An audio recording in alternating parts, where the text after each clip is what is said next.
Central universities. These are the prestigious institutions established and founded by Government of India through a Parliament Act.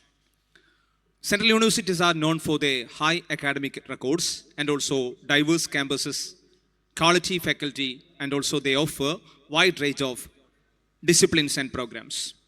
Now we have a session on Central University entrance examinations and their possibilities. The session shall be led by Mr. Shuaib AG. He is the founder of Mentor Learning. And I would like to introduce Mr. Shuaib as the proud alumnus of Jamia Millia Islamia. Please, sir, welcome to the stage.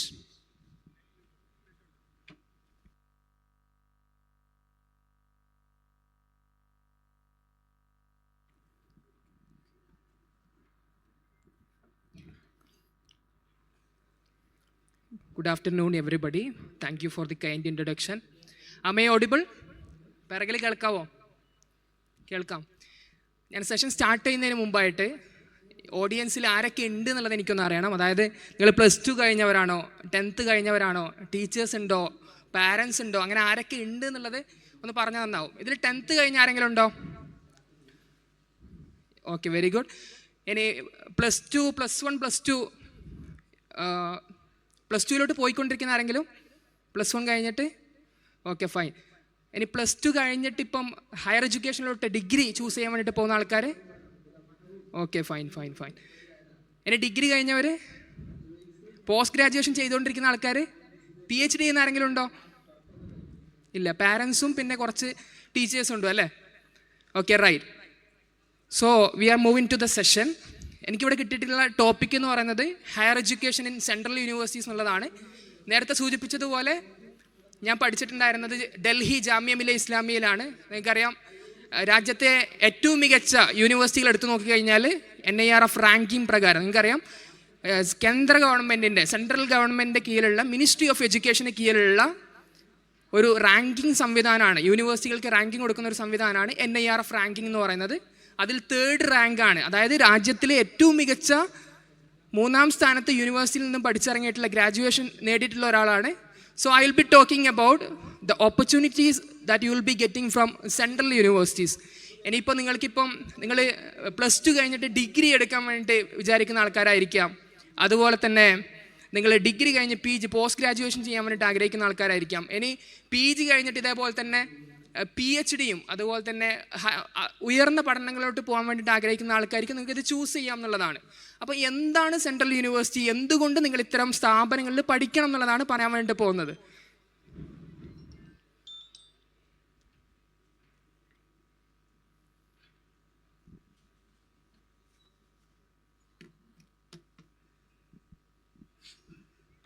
Okay, fine.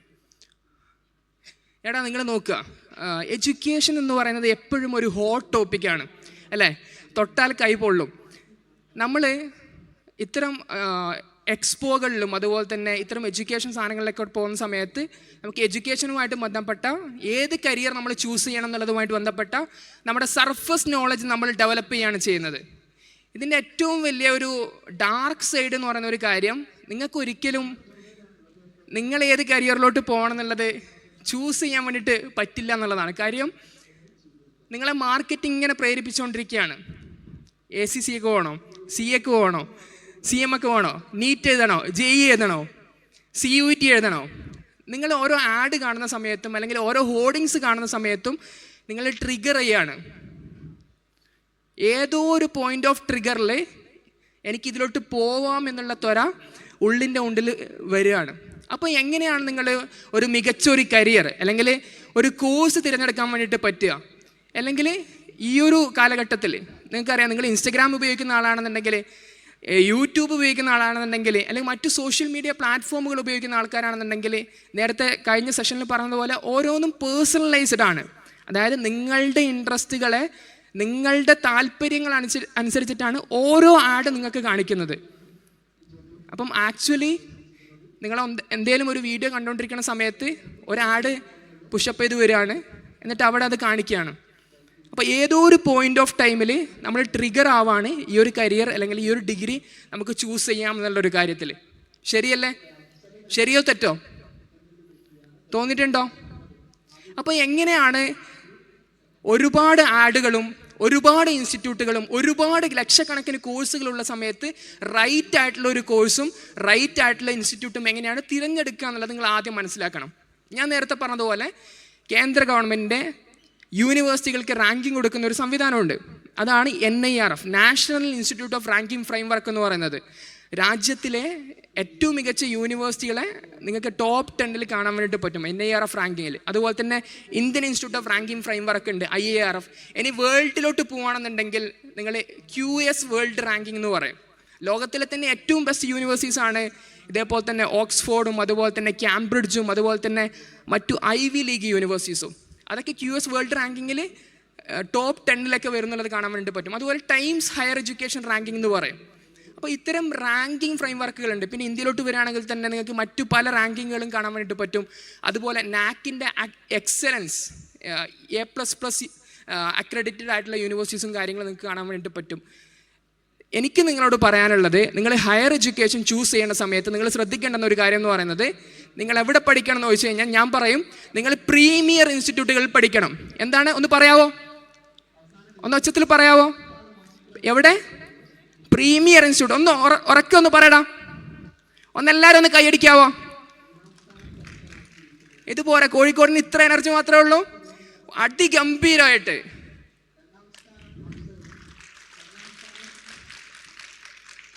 പോരാ. അതായത് ഇത്രയും effort എടുത്ത് നിങ്ങളിവിടെ കൊണ്ടുവന്നിട്ടുള്ള parents ഉണ്ടാവും, നിങ്ങളെ എടുത്തോട്ട് പറഞ്ഞിട്ടുള്ള teachers ഉണ്ടാവും, ഈ പ്രോഗ്രാം കണ്ടക്ട് ചെയ്തിട്ടുള്ള ഓർഗനൈസേഴ്സ് ഉണ്ടാവും, ഇവിടെ വന്നിട്ടുള്ള ഞാനുണ്ടാവും. അപ്പോൾ എല്ലാവർക്കും കൂടിയായിട്ട് അതിഗംഭീരമായിട്ടുള്ളൊരു കയ്യടി.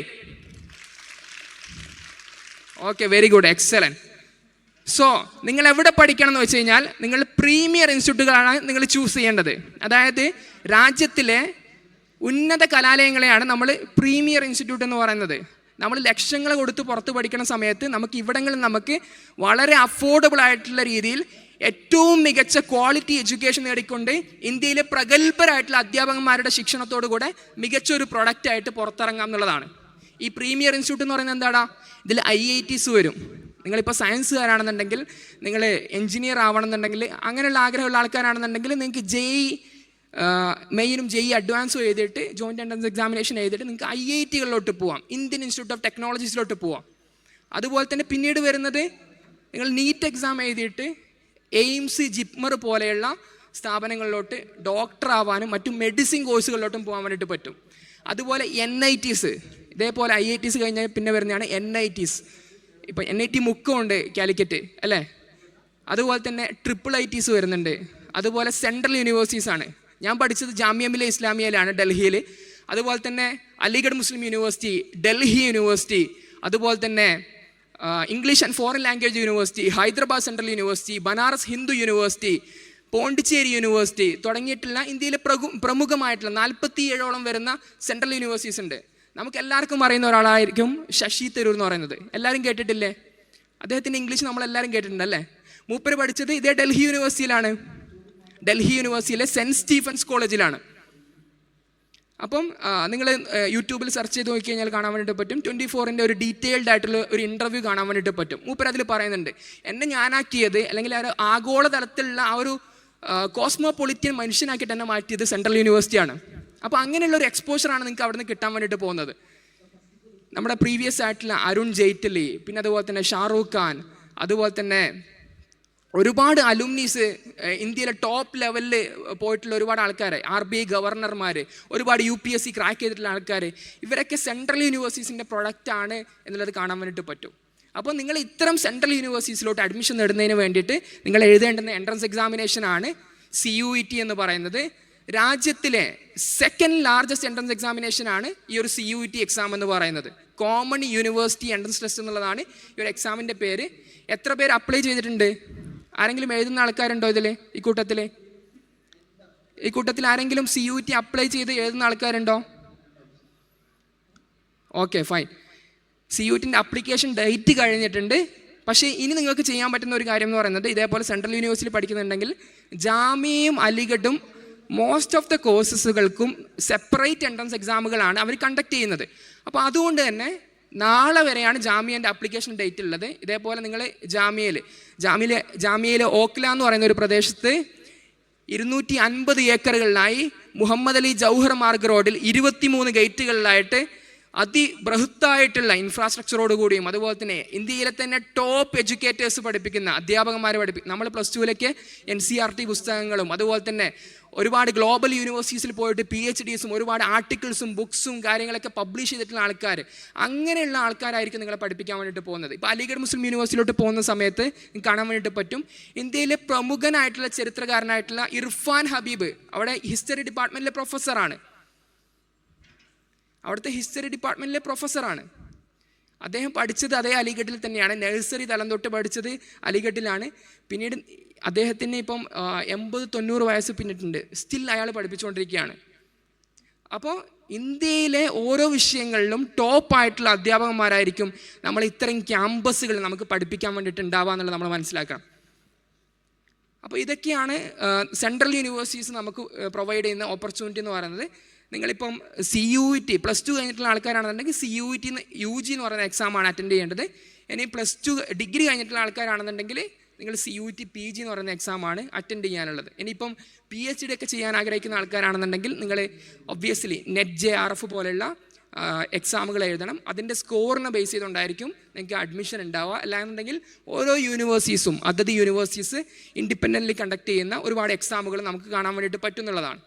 അപ്പം ഇത്തരം സെൻട്രൽ യൂണിവേഴ്സിറ്റീസ് നമുക്ക് പ്രൊവൈഡ് ചെയ്യുന്ന ഒരു ഓപ്പർച്യൂണിറ്റീസ് എന്ന് പറയുന്നത് വളരെ വിശാലമാണെന്നുള്ളത് നമുക്ക് കാണാൻ വേണ്ടിയിട്ട് പറ്റും. നമ്മൾ സാധാരണ ഇവിടുത്തെ ഒരു കോളേജിൽ പഠിക്കുന്ന സമയത്ത് നമ്മുടെ കൂട്ടുകാരായിട്ട് അല്ലെങ്കിൽ നമ്മുടെ ക്ലാസ്മേറ്റ്സ് ആയിട്ട് ഉണ്ടാവുക എന്ന് പറയുന്നത് മാക്സിമം ആരൊക്കെ ആയിരിക്കും? ഒരു 10 കിലോമീറ്റർ ചുറ്റളവിലുള്ള ആൾക്കാരായിരിക്കും, അല്ലേ? കറക്റ്റ് അല്ലേ? പക്ഷേ ഇവിടെ നമ്മുടെ ക്ലാസ് റൂം എന്ന് പറയുന്നത്, ഞാൻ പഠിച്ച ക്ലാസ് റൂം ആണെന്നുണ്ടെങ്കിൽ ഒരു മിനി ഇന്ത്യയാണ്. ലിറ്ററലി കാശ്മീർ തൊട്ട് കന്യാകുമാരി വരെ വരുന്ന സ്റ്റേറ്റുകളിലെ ക്ലാസ്മേറ്റ്സ് ആയിരിക്കും നമുക്കൊപ്പം ഉണ്ടാവുക. നമുക്ക് കിട്ടുന്ന ആ ഒരു കൾച്ചറൽ എക്സ്പോഷർ എന്ന് പറയുന്നത് ഇപ്പോൾ ലാംഗ്വേജ് വൈസ് ആയിക്കഴിഞ്ഞാലും നമ്മുടെ ഫുഡ് വെറൈറ്റീസ് അതിൻ്റെ ഫുഡ് എക്സ്പ്ലോറേഷൻ ആയിക്കഴിഞ്ഞാലും ബാക്കി അവരുടെ സംസ്കാരവും കൾച്ചർ ആയിക്കഴിഞ്ഞാലും നമുക്ക് ലെവറേജ് ചെയ്യാൻ വേണ്ടിയിട്ട് പറ്റുന്നുള്ളതാണ്. നമ്മൾ മനസ്സിലാക്കേണ്ടത് നമുക്ക് അത്തരം ഓപ്പർച്യൂണിറ്റീസ് കൂടെയാണ് കിട്ടുന്നത് എന്നുള്ളതാണ്.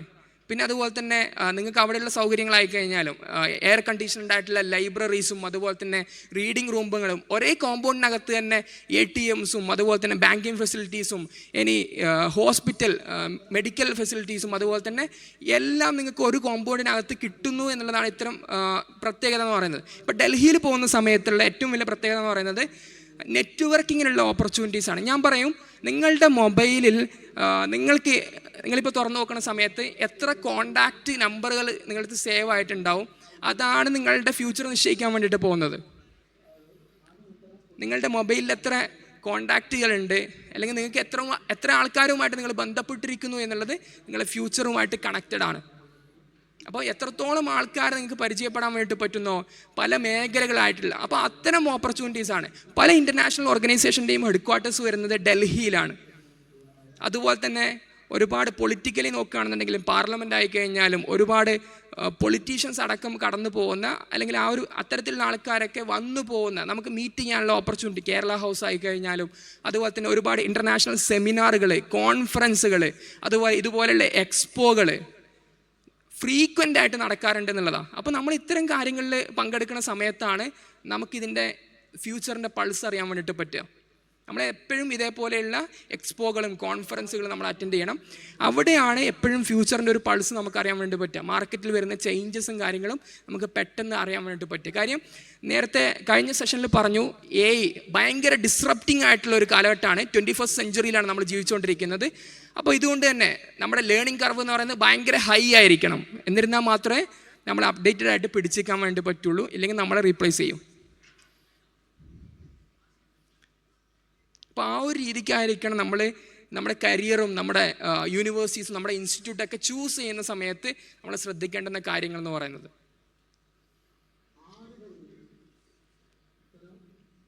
നിങ്ങൾ നോക്കുക, നമ്മൾ സാധാരണ നമ്മൾ കേരളത്തിൽ പഠിക്കുന്ന സമയത്ത് എന്താണ്, രാവിലെ 9 മണിക്ക് പോകുന്നു, 5 മണിക്ക് വീണ്ടും തിരിച്ചു വരുന്നു.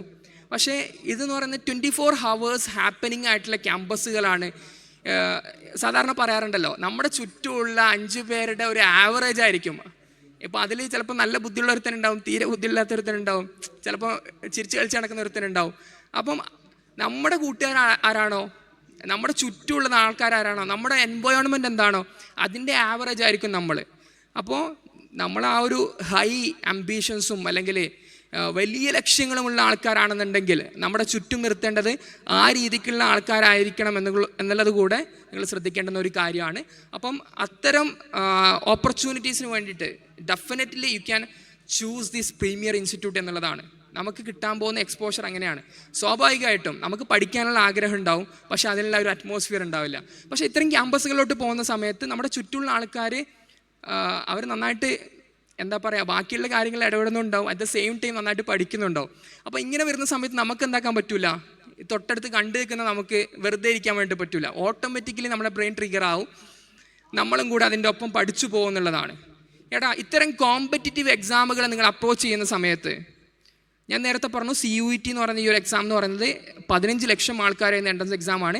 ഏറ്റവും കൂടുതൽ ആൾക്കാർ എഴുതുന്ന എൻട്രൻസ് എക്സാം എന്ന് പറയുന്നത് രാജ്യത്ത് നീറ്റ് എക്സാമാണ്. 23 ലക്ഷം ആൾക്കാരാണ് നീറ്റ് എക്സാമിനേഷൻ അറ്റൻഡ് ചെയ്യുന്നതെങ്കിൽ 15 ലക്ഷം ആൾക്കാരാണ് CUET എക്സാം എഴുതുന്നത്.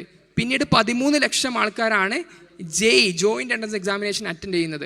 അപ്പം ഇത്തരം എക്സാമുകൾ എഴുതി കഴിഞ്ഞാൽ മാത്രമേ നിങ്ങൾക്ക് ഇത്തരം സ്ഥാപനങ്ങളിൽ പഠിക്കാൻ വേണ്ടിയിട്ട് പറ്റുള്ളൂ. കാര്യം ലിമിറ്റഡ് ആയിട്ടുള്ള സീറ്റ്സ് മാത്രമാണുള്ളത്, ലിമിറ്റഡ് ആയിട്ടുള്ള ഇൻസ്റ്റിറ്റ്യൂഷൻസ് മാത്രമാണുള്ളത്. അപ്പോൾ ഇത്തരം ഇതിലോട്ട് സീറ്റുകൾ അഡ്മിഷൻ സെക്യൂർ ചെയ്യാൻ പറ്റണമെന്നുണ്ടെങ്കിൽ നമുക്ക് അത്രയ്ക്കും കോമ്പറ്റിറ്റീവ് ആയേ പറ്റുള്ളൂ. ആ രീതിക്ക് നമ്മൾ പ്രിപ്പയർ ചെയ്യേണ്ടി വരും. നോക്കുക, നമ്മളിപ്പോൾ ഒരു 15 ലക്ഷം സീറ്റുള്ള CUET എക്സാം എടുക്കുകയാണെന്ന് നോക്കി കഴിഞ്ഞാൽ അതിലിപ്പോൾ 1 ലക്ഷം, മാക്സിമം 80,000, 1 ലക്ഷം സീറ്റുകൾ മാത്രമേ ഉണ്ടാവുള്ളൂ ടോട്ടൽ എല്ലാ യൂണിവേഴ്സിറ്റീസും കൂടിയിട്ടായിട്ട്. അപ്പം എക്സാമിനർ, ക്വസ്റ്റ്യൻ ഇടുന്ന എക്സാമിനർ എന്താ ചിന്തിക്കുക, നിങ്ങൾക്ക് എങ്ങനെ സീറ്റ് തരാമെന്നാണോ? ഈ 15 ലക്ഷം എഴുതുന്ന ആൾക്കാർക്ക് മുഴുവൻ എങ്ങനെ സീറ്റ് തരാമെന്നാണോ? ഒരിക്കലുമല്ല. ഈ 14 ലക്ഷം ആൾക്കാരെ എങ്ങനെ പുറത്താക്കാന്നുള്ളതാണ്. കറക്റ്റ് അല്ലേ? അപ്പോൾ നമ്മൾ കൃത്യമായിട്ട് വേണ്ടെന്ന് പറയുന്നത്, ഇപ്പം നീറ്റായി കഴിഞ്ഞാലും നമുക്ക് കുറച്ച് ദിവസമുണ്ട്, എനിക്ക് തോന്നുന്നു 10-30 ദിവസത്തിൻ്റെ അടുത്തുണ്ട് മാക്സിമം. ഇപ്പോൾ CUET ആയി കഴിഞ്ഞാലും നിങ്ങൾ അപ്ലൈ ചെയ്ത ആൾക്കാരുണ്ടെന്നുണ്ടെങ്കിൽ ഇനി ഒരു 20 ഡേയ്സിൻ്റെ അടുത്തുണ്ട്. പിന്നെ ഞാൻ നേരത്തെ പറഞ്ഞു Jamia, you can definitely apply for this. കാര്യം നമ്മുടെ സ്വാതന്ത്ര്യ സമരത്തിലോട്ട് ഇറങ്ങി ചെന്നിട്ടുള്ളൊരു യൂണിവേഴ്സിറ്റിയാണ്. നിങ്ങൾ CAA NRC സമരമൊക്കെ പൊട്ടിപ്പുറപ്പെട്ടത് ഇതേ ജാമിയയുടെ മുഹമ്മദ് അലി ജൗഹർ മാർഗ് റോഡിൽ വെച്ചിട്ടാണ്. നിങ്ങൾ രാജ്യത്ത് എന്ത് പ്രശ്നങ്ങളല്ല, എന്തെങ്കിലും വിഷയങ്ങൾ വരുന്ന സമയത്ത് ഒരു വോയിസ് ഉണ്ടാവുന്നത്, വോയിസ് ഉയർത്തി വരുന്നത് എപ്പോഴും ഇതുപോലെ JNU പോലെയുള്ള അല്ലെങ്കിൽ ജാമിയ പോലെയുള്ള, ഡൽഹി യൂണിവേഴ്സിറ്റി പോലെയുള്ള ഇത്തരം പ്രീമിയർ ക്യാമ്പസുകളിൽ നിന്നാണെന്നുള്ളത് നിങ്ങൾ മനസ്സിലാക്കണം. അപ്പം അത്തരത്തിലുള്ള ആൾക്കാർ അവിടെ ഒപ്പമാണ് നിങ്ങൾ പഠിക്കാൻ വേണ്ടിയിട്ട് പോകുന്നത് എന്നുള്ളതും നിങ്ങൾ മനസ്സിലാക്കുക എന്നുള്ളതാണ്.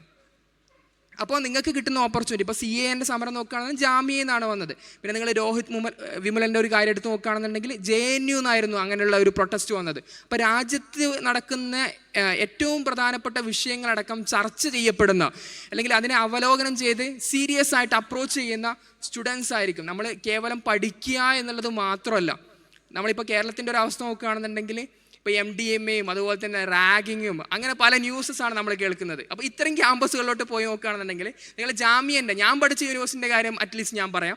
ഇപ്പോൾ ജാമിയൻ്റെ 7th നമ്പർ ഗേറ്റാണ് അതിൻ്റെ മെയിൻ എൻട്രൻസ് എന്ന് പറയുന്നത്. അതിൻ്റെ പുറത്തൊരു ഫ്ലെക്സ് വെച്ചിട്ടുണ്ട്, റാഗിങ് ഈക്വൽ ടു എക്സ്പെൽഷൻ എന്നുള്ളത്. അപ്പോൾ ഒരിക്കലും ഇത്തരം ക്യാമ്പസുകളിൽ നിങ്ങൾ പഠിക്കുന്ന സമയത്ത് അത്തരം കാര്യങ്ങളും നിങ്ങൾ അനുഭവിക്കേണ്ടി വരില്ല, ഫേസ് ചെയ്യേണ്ടി വരില്ല എന്നുള്ളതാണ്. അപ്പോൾ ഇത്തരം ക്യാമ്പസുകളിൽ നിങ്ങൾക്കും പഠിക്കാനുള്ള ഓപ്പർച്യൂണിറ്റി ഉണ്ട്. അപ്പോൾ ഇപ്രാവശ്യം CUET PG എക്സാം നടന്നു കഴിഞ്ഞു, CUET UG എക്സാം +2 കഴിഞ്ഞിട്ടുള്ള സ്റ്റുഡൻസിന് എക്സാം നടക്കാൻ വേണ്ടിയിട്ട് പോവാണ്. പിന്നെ ജാമിയൻ്റെത് ഞാൻ പറഞ്ഞു ഇന്നും നാളെയുമായിട്ട് നിങ്ങൾക്ക് അപ്ലൈ ചെയ്യാം. അതാണ് നിങ്ങൾക്ക് അവസാനത്തെ ഒരു ഓപ്പർച്യൂണിറ്റി എന്ന് പറയുന്നത്. അവിടെയുള്ള ആർക്കിടെക്ചർ ഡിപ്പാർട്ട്മെൻ്റ് ആയിക്കഴിഞ്ഞാലും, ലോ ഡിപ്പാർട്ട്മെൻ്റ് ആയിക്കഴിഞ്ഞാലും, മാനേജ്മെൻറ്റ് ഡിപ്പാർട്ട്മെൻ്റ് ആയിക്കഴിഞ്ഞാലും, മെഡിസിൻ ഡിപ്പാർട്ട്മെൻ്റ് ആയിക്കഴിഞ്ഞാലും, ബാക്കിയുള്ള ഡിപ്പാർട്ട്മെൻറ്റുകൾ എടുത്ത് നോക്കിക്കഴിഞ്ഞാൽ രാജ്യത്തിലെ തന്നെ ഏറ്റവും മികച്ച ഡിപ്പാർട്ട്മെൻറ്റുകളായിട്ട് നമുക്ക് കാണപ്പെടാൻ വേണ്ടിയിട്ട് പറ്റുന്നുള്ളതാണ്. അപ്പോൾ ഇത്തരം സ്ഥാപനങ്ങളിലോട്ടുള്ള ഒരു എൻട്രിയാണ് ഞാൻ ഈ പറഞ്ഞിട്ടുള്ള എൻട്രൻസ് എക്സാം വഴി നിങ്ങൾക്ക് ലഭിക്കുന്നത്. അപ്പോൾ കൃത്യമായിട്ട് പ്രിപ്പയർ ചെയ്ത് കഴിഞ്ഞാൽ ക്രാക്ക് ചെയ്യാൻ പറ്റുന്ന എക്സാം മാത്രമാണ് കഴിഞ്ഞ വർഷം ഇപ്പം നമ്മുടെ മെൻ്റൽ ലേണിംഗ് എന്ന് പറഞ്ഞുള്ള പ്ലാറ്റ്ഫോമിനകത്ത് 8 പേർക്ക് ഫുൾ മാർക്ക് ഉണ്ടായിരുന്നു. അതായത് 200-ൽ 200 മാർക്ക് വാങ്ങിക്കൊടുത്ത കേരളത്തിലെ ഒറ്റ പ്ലാറ്റ്ഫോം എന്ന് പറയുന്നത് CUET വെർട്ടിക്കലി മെൻ്റൽ ലേണിംഗ് മാത്രമാണ്. അതുപോലെ തന്നെ 11 പേര് ഡൽഹി യൂണിവേഴ്സിറ്റിയിൽ, 12 പേര് അലിഗഡ് മുസ്ലിം യൂണിവേഴ്സിറ്റിയിൽ, ജാമ്യയിൽ ഓൾ ഇന്ത്യ റാങ്ക് 3ഉം 13ഉം, Hyderabad central university, Pondicherry university, ഇവിടെയൊക്കെ നമ്മുടെ സ്റ്റുഡൻസ് കയറിയിട്ടുണ്ട്. അപ്പം if they can do that, you can also do that. എന്താണ് നിങ്ങൾക്ക് വേണ്ടതെന്ന് വെച്ച് കഴിഞ്ഞാൽ കൃത്യമായിട്ടുള്ള സ്ട്രാറ്റജീസാണ്, കൃത്യമായിട്ടുള്ള ഒരു സ്റ്റഡി പ്ലാനാണ്, കൃത്യമായിട്ട് ക്ലാസ്സസും അതുപോലെ തന്നെ ടെസ്റ്റുകളും ബാക്കിയുള്ള മെറ്റീരിയൽസും മെൻറ്റർഷിപ്പും എടുത്തു പോകുക എന്നുള്ളതാണ് നിങ്ങൾ ചെയ്യേണ്ടുന്ന ഒരു കാര്യം എന്ന് പറയുന്നത് ഇത്തരം കോമ്പറ്റീറ്റീവ് എക്സാം ആവുന്ന സമയത്ത്. ഓക്കെ, ഫൈനലായിട്ട് നിങ്ങളുടെ അടുത്ത് പറയാനുള്ളൊരു കാര്യം എന്ന് പറയുന്നത്, നിങ്ങൾ 10ാം ക്ലാസ് കഴിയുന്ന സമയത്ത് നിങ്ങൾ കേട്ടിട്ടുണ്ടാവും, ഇതാണ് നിങ്ങളുടെ എന്ത് ടേണിംഗ് പോയിൻ്റ്. ഓക്കെ, +2 കഴിയുന്ന സമയത്ത് നിങ്ങൾ കേട്ടിട്ടുണ്ടാവും, ഇതാണ് നിങ്ങളുടെ ടേണിംഗ് പോയിന്റ്. ഡിഗ്രി കഴിഞ്ഞിട്ട് ആരെങ്കിലും കേൾക്കുന്നുണ്ടോ? കേൾക്കാറുണ്ടോ? എന്താ കഴിഞ്ഞു പോയോ? അപ്പോൾ നിങ്ങൾ മനസ്സിലാക്കാനുള്ളത്, നിങ്ങൾ ഇതുവരെ നിങ്ങൾ എന്തു പഠിച്ചു എന്നുള്ളത് ഒരു കുഴപ്പമല്ല. പക്ഷേ നിങ്ങൾ +2 കഴിഞ്ഞിട്ട് ഏത് കോഴ്സ് എടുക്കുന്നു, ശ്രദ്ധിക്കുക, നിങ്ങൾ +2 കഴിഞ്ഞിട്ട് ഏത് കോഴ്സ് എടുക്കുന്നു, നിങ്ങൾ എങ്ങനെ പഠിക്കുന്നു, നിങ്ങൾ എവിടെ പഠിക്കുന്നു, ഈ 3 കാര്യങ്ങൾ ദാറ്റ് ഈസ് മോസ്റ്റ് ഇമ്പോർട്ടൻറ്റ്. എങ്ങനെ നിങ്ങൾ ഏത് കോഴ്സ് എടുക്കുന്നു, ഏത് കരിയറിലോട്ടാണ് പോകേണ്ടതെന്നുള്ളത് നിങ്ങൾ തീരുമാനിക്കുന്നു, അതിനനുസരിച്ചിട്ടുള്ള ഒരു കോഴ്സ് എടുക്കുന്നു, നിങ്ങളുടെ ഇൻട്രസ്റ്റും നിങ്ങളുടെ പേഴ്സണാലിറ്റിയും അതുപോലെ നിങ്ങൾക്ക് എക്സ്ട്രീമായിട്ട് ചെയ്യാൻ പറ്റുന്ന ഒരു മേഖലയിലുള്ള ആ ഒരു കോഴ്സ് നിങ്ങൾ തിരഞ്ഞെടുക്കുന്നു. പിന്നെ എങ്ങനെ നിങ്ങൾ പഠിക്കുന്നു, ചിലപ്പം +2 വരെ ഫുൾ A+ വാങ്ങിയിട്ടുള്ള കുട്ടികളായിരിക്കും, +2 കഴിഞ്ഞിട്ടാകുമ്പോൾ നല്ല വൈബുള്ള ഒരു കോളേജിൽ പോയിട്ടാകുമ്പോൾ തീർന്നു. അതാവരുത്, നമുക്കൊക്കെ വേണം. അപ്പോൾ എങ്ങനെ പഠിക്കുന്നു എന്നുള്ളത് ഇമ്പോർട്ടൻ്റ് ആണ്, അതുപോലെ തന്നെ നിങ്ങൾ എവിടെ പഠിക്കുന്നു എന്നുള്ളതും ഇമ്പോർട്ടൻ്റ് ആണ്.